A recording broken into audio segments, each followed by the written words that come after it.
Sup mga boss. Ay, yung ano pala boss, yung lagayan ng gas. Sabi mo sa anak mo.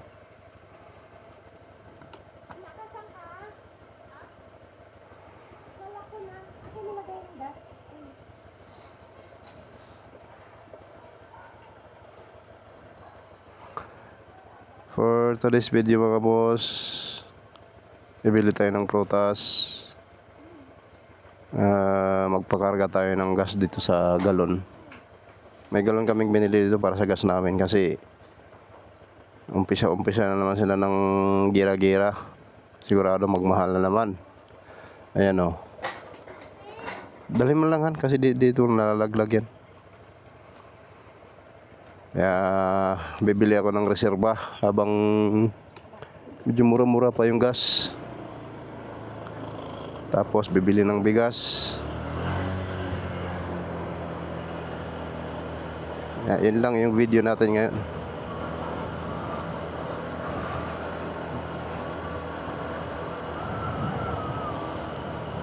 Ewan ko ba, di matuloy-tuloy yung plano na mag-rides. Kahit medyo mura-mura na yung gas. Di ba boss?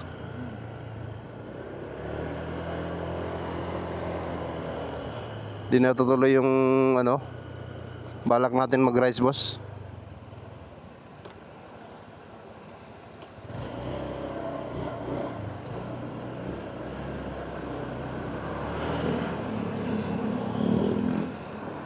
Bagong L3.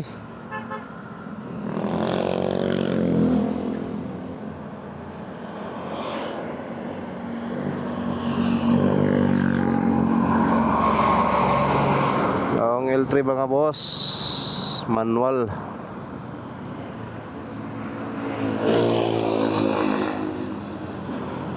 Langanin naman tong tricycle na to. Pwede naman tong tricycle pumunta rin sa loob eh. Huminto.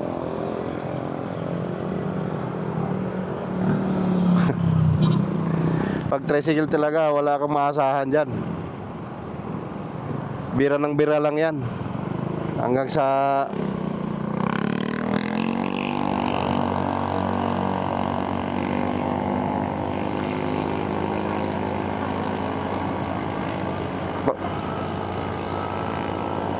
ha?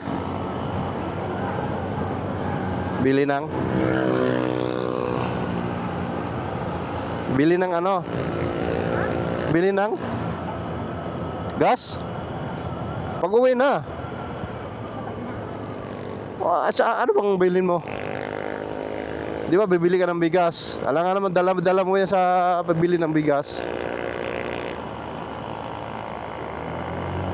Pag-uwi na natin, daan na lang tayo. Oo. Ayun na nga. Saan ba tayo pupunta?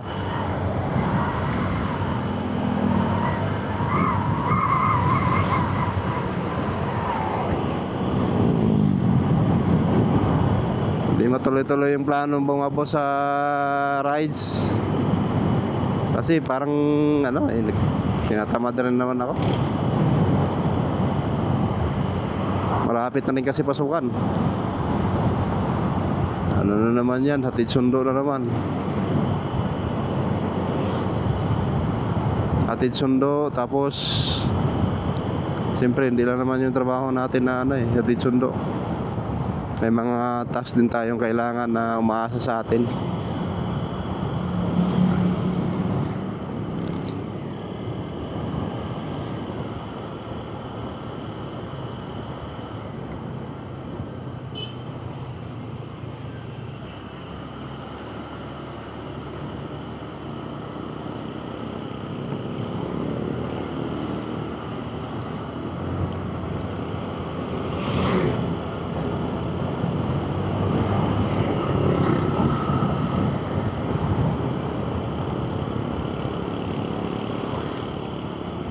Kaya yung balak mag-rides yung papuntang Batangas na wala eh.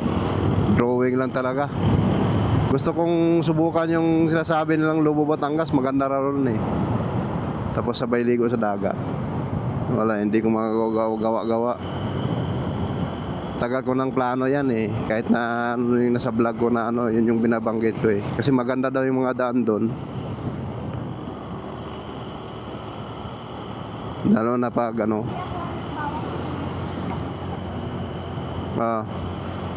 Lalo na ano, pag umaga.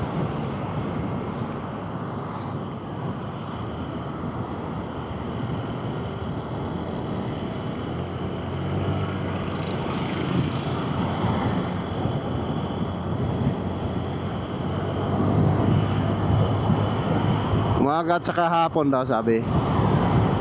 Maganda yung mga POV shots doon. Kaso nga lang matatarik daw yung ano doon, yung mga daanan.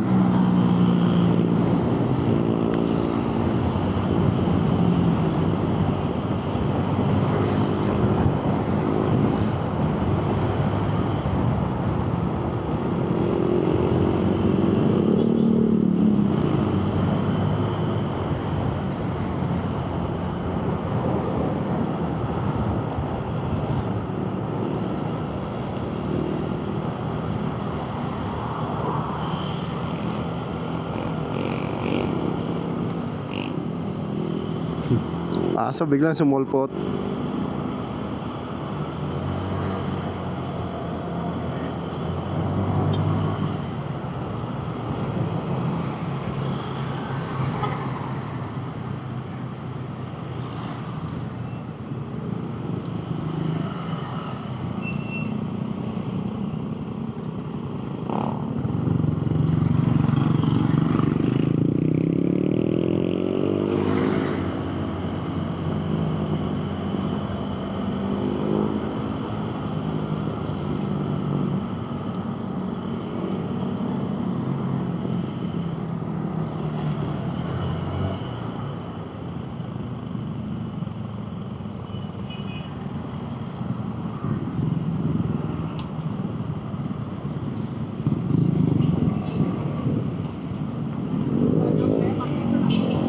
Wala na namang nagta-traffic oh.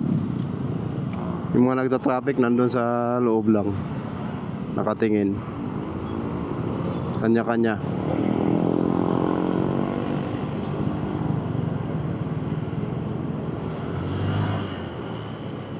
Ang ayaw na mag-traffic dyan, dapat buhayin nila yung traffic lights dyan. Mayroon naman traffic lights eh, bakit ayaw buhayin, di ba mga boss? Kaysa ganyan na nagkagulo-gulo yung mga sasakyan dyan. May traffic lights, ayaw buhayin. Wala naman nagta-traffic.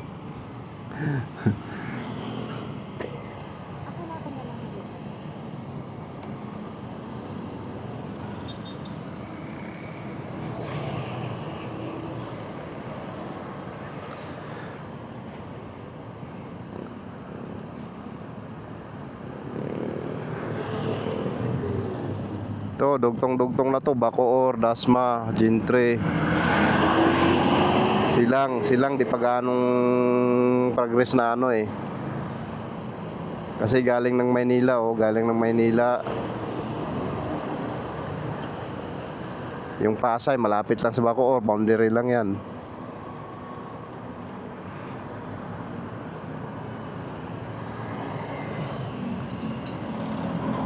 Paakyat yung progress eh, galing Maynila, paakyat ng Cavite, papuntang Bulacan, papuntang ano, pagkatapos ng Novaliches, Bulacan, di ba? Tapos ano, papuntang North. Yung mga malapit sa Maynila ng mga probinsya, yun yung nga nagpa-progress. Yung Bacoor nga, para ano na rin eh, magulo na rin. Mababa pa yung Bacoor. Pagdating na tag-ulan eh, walang tigil na ulan, baha yung Bacoor. Kaya yung progress papuntang galing ng Pasay, Maynila, paakyat papuntang Tagaytay, puntang 13, Dasma.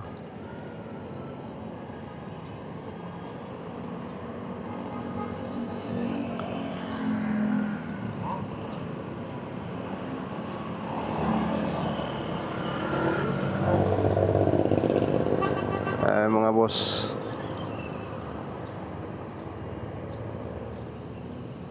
Ngayon holiday, wala ganong traffic dito.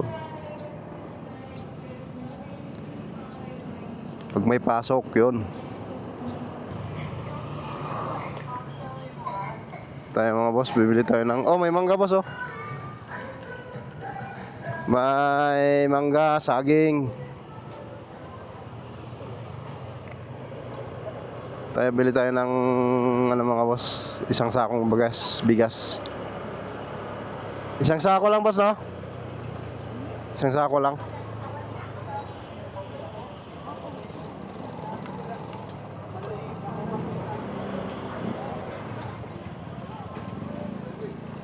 Daming namamalingki ngayon, holiday eh.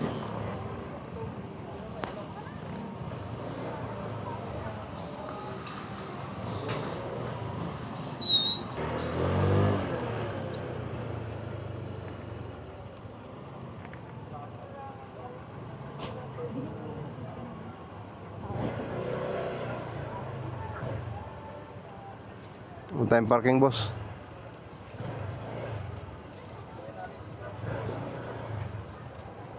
Bawang sibuyas lang.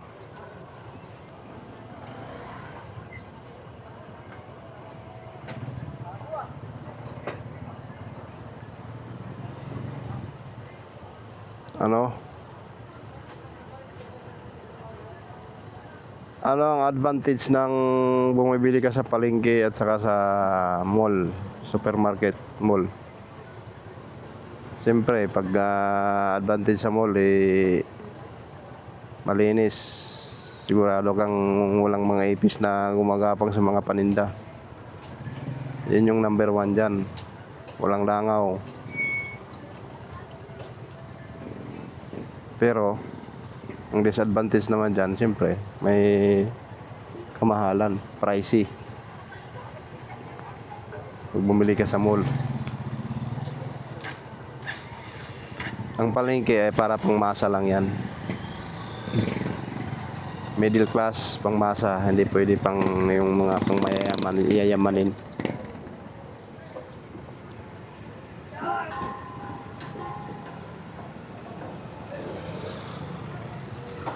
Dito tayo.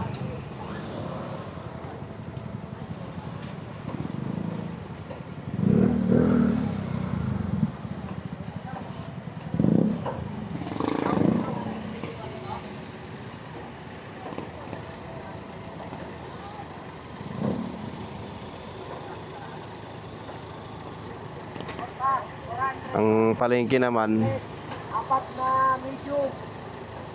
ang sa palengke naman, ang advantage sa palengke, mura, pang masa yung presyo.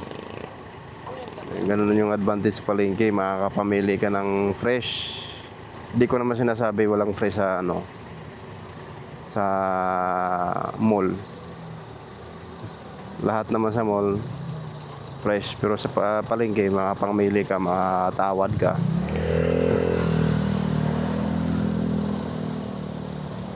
Diba? Kung saan ka makamura-mura na presyo, kompetensya sa palengke, kung sino yung mas mura, doon yung tao bibili. At ang disadvantage naman doon, siyempre, hindi naman sinasabi nating malinis. Medyo marumi talaga. Nasa iyo na yan kung paano mo linisin yung mga binibili mo mga boss. Kami kasi pagdating sa bahay, yung binibili namin, binababad namin sa tubig. Hinugasan muna namin yan. Tapos binababad namin sa malaking bowl sa tubig na may asin at saka may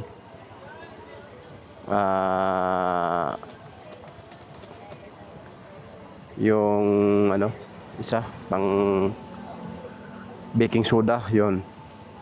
Nababad namin yon, yung gulay.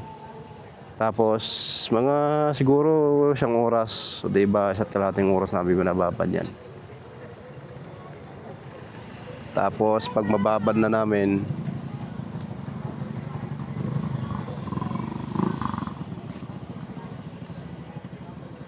pinapatuyo namin yan. Magdamag, kinabukasan namin nilalagay sa ref. Ganon yung proseso namin. Hindi namin agad nilalagay sa ref agad na hindi namin nabababad. Yung kung ano naman, kung ano yung binibili naming gulay. Yan. Kasi sa palengke talaga, di mo masabi na malinis yan kasi kalimitan dyan sa palengke, nandyan yung mga ipis talaga mga boss. Ginabanggapangan ng mga ipis yan. 100% yan.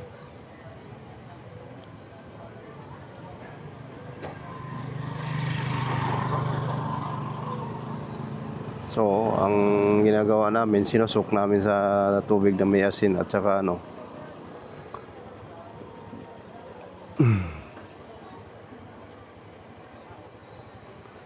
may asin at saka baking soda.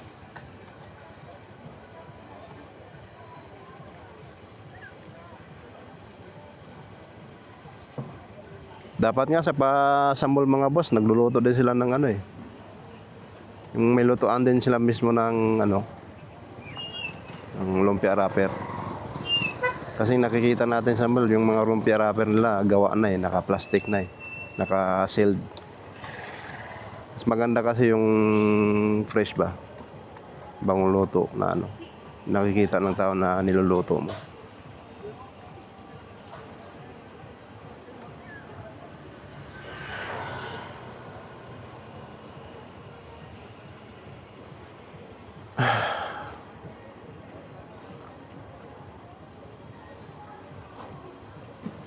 Bili si Mrs. ng ano, bumili si Mrs. ng sibuyas, bawang.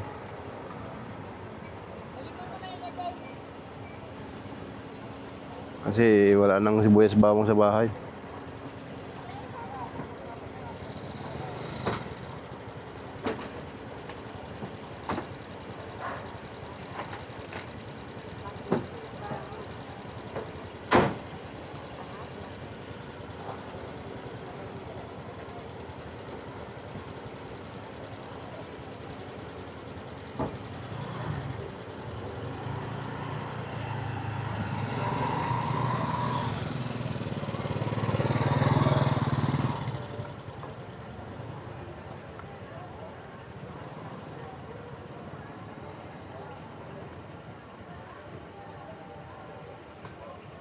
Ay, Diyos ko po.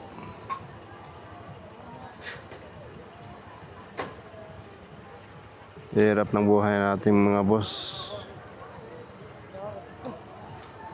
Katutubo nating badyaw. Saan na yung ating ano? Ano nilagay? Dito na lang boss.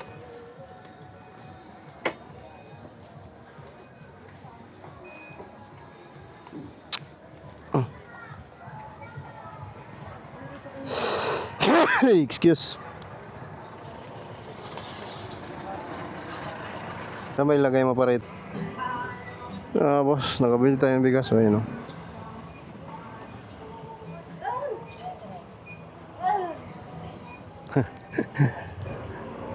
Kabili tayo ng bigas mga boss.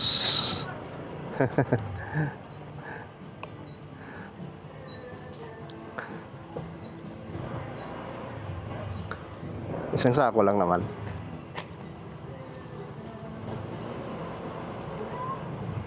Isang sako lang mga boss. At tayo'y ano, matatagal, may sounds pa. Bawal tong sound. Grabe at ano tong sounds na to eh. Tanggalin yung sound. Hi.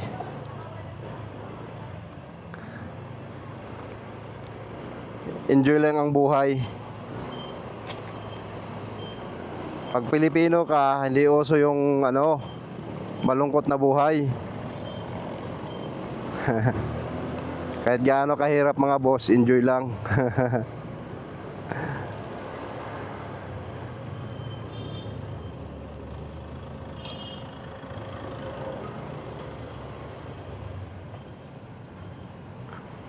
Libre naman yung parada dyan eh, no? Dati walang di pinagkakitaan yung ano dyan eh. Bili tayo dyan sa grocery. Pare daw. Saan grocery? Dito?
Ano?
Mga boss, okay pa naman yung presyo. 77, yung excess, yung extra advance, 76. Ayun. Yung diesel nila medyo mahal-mahal. 82.40. Pinuno mo yan? Natin kung magkano yung puno na yan mga boss. Ilang liters yan. Ilang litro yan, han? Ilang liters lahat yan?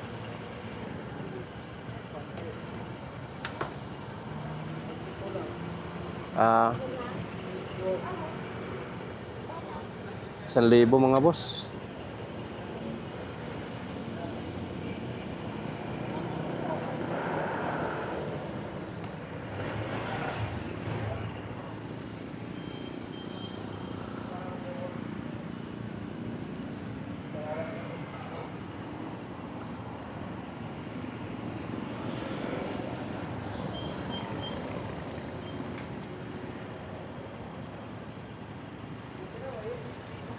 Ano, gitna mo na lang.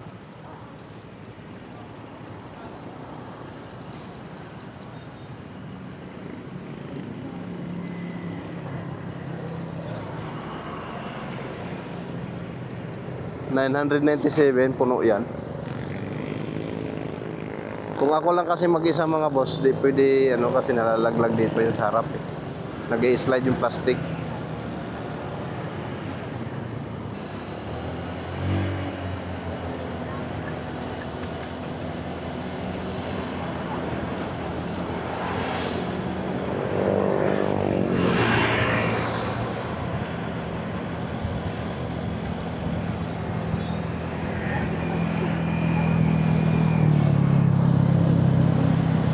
Sabi ko, di ba, nasa daan tayo.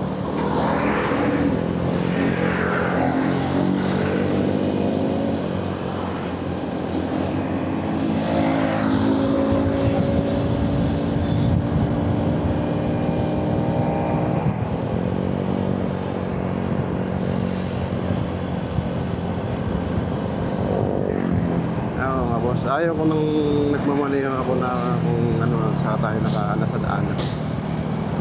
Kasi ang hirap mag-adjust mga boss eh, kung diyan ka sa daan na eh, tapos hinto ka muna, maridisgrasya kasi tayo eh, pag ganun eh.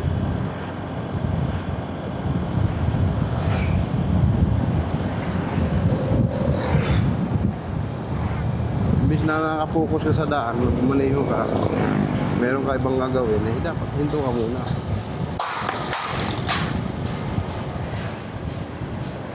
Buti kung wala kami sa daan.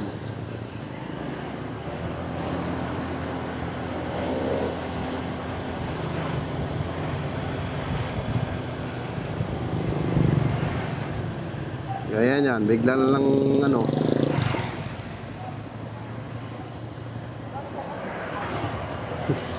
Mga tricycle talaga, wala talaga.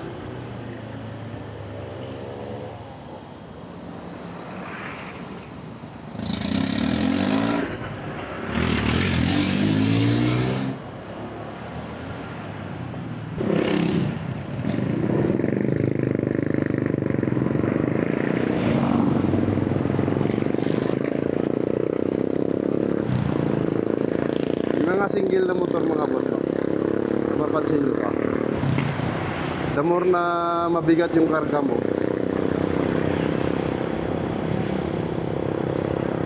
the more na mahirap magpreno. Napapansin nyo yun?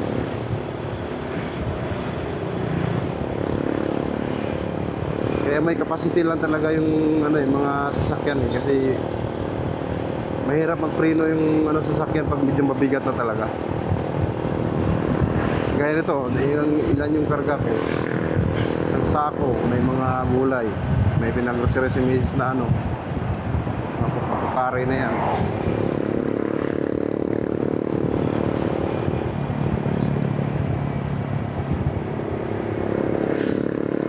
Tapos bumili kami ng gas.